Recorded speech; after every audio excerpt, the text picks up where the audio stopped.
Hey guys, so today I will show you how I did this photo manipulation. It's not actually a tutorial, but I will try to my best to explain what I did here. First I took my subject and then I paint the background on black so we can see the subject actually. And then I take some creepy hands or like zombie.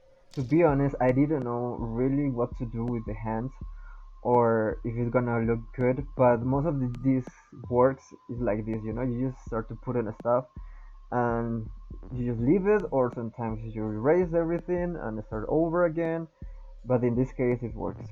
So I just keep adding hands until I have a better idea of what to do with the picture, and just I group all of them and I just put it on the sides as you can see. I'm pretty lazy to be honest, but if you have the tools, use it, right? Now I just arrange all the hands on one side and I copy them to put them above of the astronaut to give them like an impression that is a lot of them. And that's it for the composition.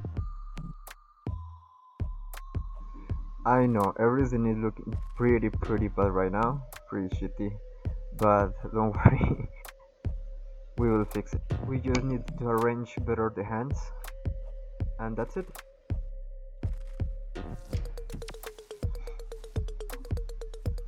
Just try to blend a little bit more the hands. And now we go how to do the beam light, and actually it's pretty easy. I took the pen tool and I just make it the shape of the beam light, and then I just fill it up with yellow, and then I just use a Gaussian blur to make the fade color and make. Now I need to fix the light on the subject, so I'm gonna take a level layer, blah, blah, blah, a level layer, and then I'm going to put all the way to the darkness, and with a black brush and in the layer mask, I'm just going to paint above of the subject to bring it a little bit back from the darkness, and it gives the illusion that the light is hitting the subject. Okay, so now for the highlights. We are gonna take a solid color, similar to the color of the light source, and we are gonna paint over the subject. And of course, we need to inverse the mask because otherwise the entire picture is gonna be too bright. And as well, remember to change the mode to linear touch. You see? And then with a black brush and a white brush, you just start to paint on the edges of the subject. And remember to use the white brush to paint and the black brush to erase.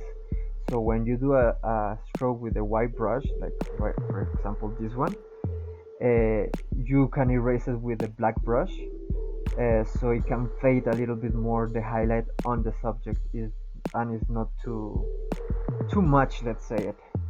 And another thing with highlights, if you want to do it, you have to do it in the entire subject where the light is hitting.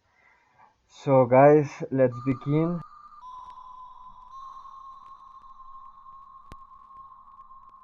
And remember to take your time doing this, because it's gonna take you a long time to finish.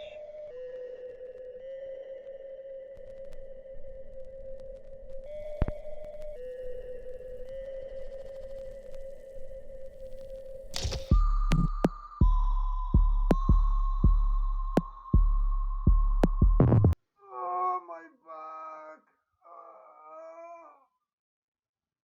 After 1 hour doing the highlights, we are going to do the same thing with the hands.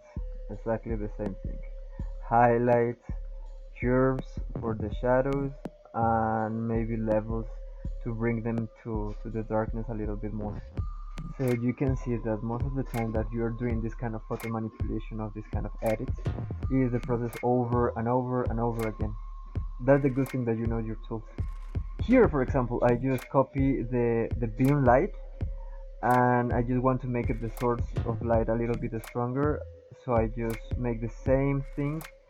Just in this case, the Gaussian blur is not gonna be that strong because I want to have a stronger light coming through the picture. And I changed the mode to soft light, of course. Okay, so here I want to be a little bit creative. I want to bring a little bit of dust of the light, you know, when you see through the window and there's a beam light going through and you see like a small white dots on there. So I used the sky of another picture, like the stars and the another picture, and I just put it black and white, and I used that small dots to make the like the dust flying around. Okay, so now I'm going to press Ctrl Shift Alt E to convert all the layers below, and then I'm gonna make a copy of that, and then I'm going to put a Gaussian blur on that layer, and with a color dodge I'm going to make like this kind of gloomy effect.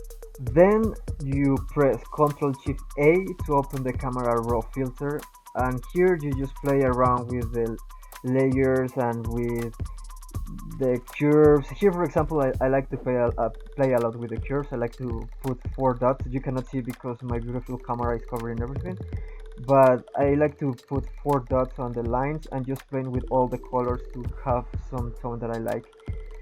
And basically that's it. And finally you have your picture done and complete, and it's up to you if you want to put anything else, but basically this is it. Thank you for watching and see you next time. My back still hurting.